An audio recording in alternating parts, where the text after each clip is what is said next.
It's with me all the time.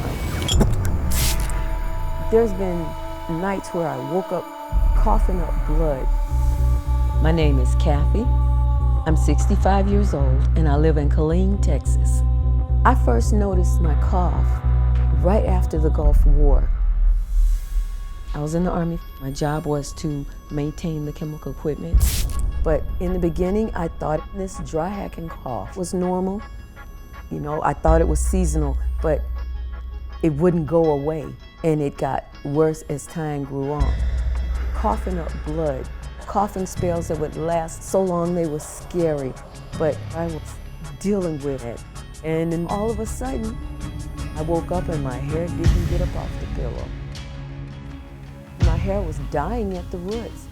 I would run my fingers through it and plugs of it would come out with the white tips still attached. I have no idea what is going on.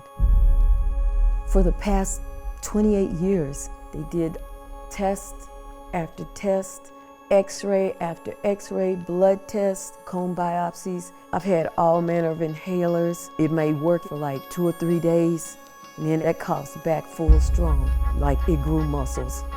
My biggest fear is that down the road, somebody's gonna say, well, you have stage 4 cancer or something. Well, where was all this at stage 1? Because no one can find anything wrong. I need help to have a normal life. I want to be at peace.